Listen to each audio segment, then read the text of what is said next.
ಗುರುವಾರ ಬೆಳಿಗ್ಗೆ ಅವರೆಕಾಳು ಸೀಸನ್ ನಡೀತಾ ಇರೋದ್ರಿಂದ ಅಡುಗೆ ತಿಂಡಿ ಸ್ವಲ್ಪ ಟೆನ್ಷನ್ ಕಡಿಮೆ. ಯಾಕೆಂದರೆ ಹಸಿ ಕಾಳುಗಳು ಸಿಗ್ತಾಯಿದೆ, ತೊಗರಿಕಾಯಿ ಅವರೆಕಾಯಿ ಎಲ್ಲ.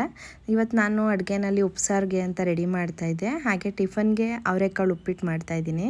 ಹಸಿ ಅವರೆಕಾಳು ಸೀಸನಲ್ಲಿ ತುಂಬ ವೆರೈಟೀಸ್ ಅಡುಗೆಗಳು ಮಾಡ್ಕೊಬೋದು. ಇದಕ್ಕಿದ ಬೇಳೆ, ಹಸಿ ಅವರೆಕಾಯಿ ಎಲ್ಲನೂ ಬಳಸಿ ಎಲ್ಲವೂ ಚೆನ್ನಾಗಾಗುತ್ತೆ. ಇನ್ನು ಬಿಸಿ ಬಿಸಿ ಕಾಫಿ ಮಾಡಿ ಟಿಫನ್ ಜೊತೆಗೆ ನನ್ನ ಬೆಳಗಿನ ರೊಟೀನ್ ಮುಗೀತು.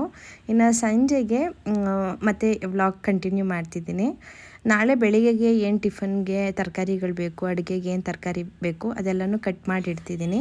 ಹಿಂದಿನ ದಿನವೇ ಕಟ್ ಮಾಡಿ ಇಡೋದು ಅಷ್ಟು ಒಳ್ಳೆಯದಲ್ಲ, ಫ್ರಿಜ್ಜಲ್ಲೆಲ್ಲ ಸ್ಟೋರ್ ಮಾಡೋದು. ಆದರೆ ಕೆಲವೊಂದು ಸತಿ ಅನಿವಾರ್ಯತೆ ಇದ್ದಾಗ ಬೆಳಗ್ಗೆ ಬೇಗ ಟಿಫನ್ ಆಗಬೇಕು, ಅಡುಗೆ ಆಗಬೇಕು ಅಂದಾಗ ಕಟ್ ಮಾಡಿ ಇಡ್ತೀನಿ, ಕೆಲವೊಂದು ಸರಿ ಮಾತ್ರ. ಇನ್ನು ನೈಟು ಸ್ವಲ್ಪ ಕೆಮ್ಮು ಕೋಲ್ಡ್ ಆಗಿರೋದ್ರಿಂದ ಒಂದು ಕಷಾಯ ಮಾಡಿ ಕುಡಿದು ನಮ್ಮ ದಿನ ಮುಗಿಸಿದ್ವಿ. ಇದೊಂದು ಮಿನಿ ವ್ಲಾಗ್. ಕಂಪ್ಲೀಟೇ ವ್ಲಾಗ್ನಲ್ಲಿ ಫುಲ್ ರೆಸಿಪಿ ಶೇರ್ ಮಾಡಿದ್ದೀನಿ. ಇಂಟ್ರೆಸ್ಟ್ ಇದ್ದರೆ ಚೆಕ್ ಮಾಡಿ.